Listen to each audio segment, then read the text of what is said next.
بات یہ ہے ہر سلسلے کا بندہ اعلیٰ حضرت کو چاہتا ہے، ہر مدرسے کا بندہ اعلیٰ حضرت کو چاہتا ہے، ہر خانقاہ کا بندہ اعلیٰ حضرت کو چاہتا ہے۔ شرط یہ ہے وہ اعلیٰ حضرت کو جان لے کہ اعلیٰ حضرت کون ہے۔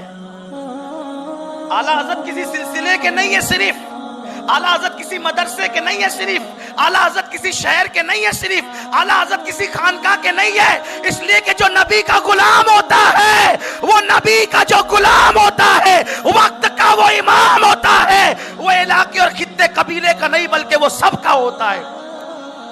اعلیٰ حضرت سب کے ہیں۔ اعلیٰ حضرت کو جو لوگ محدود کرنا چاہتے ہیں، میں ان بھائیوں کو مشورہ دینا چاہتا ہوں، ان کو سلسلوں میں خانقاہوں میں محدود نہ کرنا۔ اعلیٰ حضرت عبقری شخصیت ہے، اعلیٰ حضرت آفاقی شخصیت ہے۔ جس عاشق رسول کے دل کے اندر عشق رسول ہے، اس کے اعلیٰ حضرت آنکھوں کی ٹھنڈک ہے۔ اعلیٰ حضرت بہت بڑی چیز کا نام ہے، لیکن اعلیٰ حضرت کو کوئی پہچان لے۔ مسئلہ یہ ہے کہ ہم نے اعلیٰ حضرت کا تعارف ہی صحیح نہیں کرایا، ہم تو بس انہی چند چیزوں کو لے کر کے گھومتے رہے کہ انہوں نے کافر کفر کا فتویٰ دیا دیوبندیوں پر۔ یہی ایک کام کیا اعلیٰ حضرت نے، یہی ایک کام کیا۔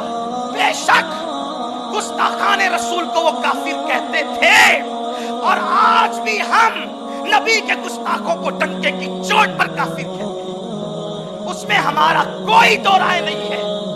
لیکن اعلیٰ حضرت کا یہی ایک کارنامہ ہم ایک صدی سے پڑھے جا رہے ہیں۔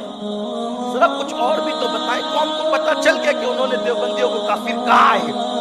اب ہم ذرا کچھ دوسرا بھی ورق بدلیں، پلٹے ورق، کچھ دوسرا بھی بتائیں۔ امام احمد رضا نے بے شک گستاخوں کو، اور انہوں نے صرف نہیں کہا، ان سے پہلے کے لوگوں نے بھی کہا، انہوں نے اپنی نئی بات نہیں کی، انہوں نے جو صحابہ سے دیکھا وہی انہوں نے کہا، جو تابعین سے لیا وہی انہوں نے کہا، جو اولیاء سے لیا وہی انہوں نے کہا۔ سودا کران میں بیٹھ کر انہوں نے کوئی نئی بات نہیں کی۔ لیکن ہم تعارف بھی تو کرائیں، امام احمد رضا ہے کون۔ انشاءاللہ عز و جل فقیر کا ایک جلد بیان آنے والا ہے، اللہ کی توفیق سے آپ دعا کریں۔ اعلیٰ حضرت اپنے دور کے علم معاشیت کے امام ہے۔ اللہ نے چاہا، اللہ نے توفیق دیا، انہی دنوں جشن 100 سالہ کے موقع پہ کسی محفل میں ہم اس پر گفتگو کریں گے۔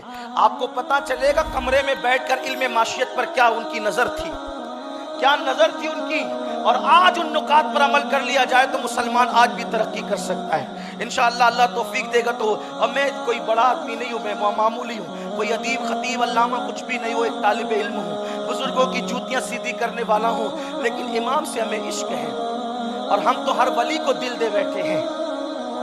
جس نے کروڑوں کے ایمان کی حفاظت کی، اس کو کیوں نہیں چاہیں گے؟ ہم امام احمد رضا کو عشق کی حد تک چاہتے ہیں۔ امام احمد رضا کی ذات کو ہم کبھی روکڑا نہیں کرتے، امام احمد رضا کی ذات کو ہم کبھی نہیں بیچتے۔ ہم ان سے اس لیے محبت کرتے کہ وہ ہمارے نبی سے محبت کرتے ہیں، اور ہر سنی ان سے محبت کرتا ہے، صرف شرط ہے کہ کوئی ان کو جان لے، اور ان کے تعارف کے لیے بات میں کر رہا ہوں آپ کے سامنے۔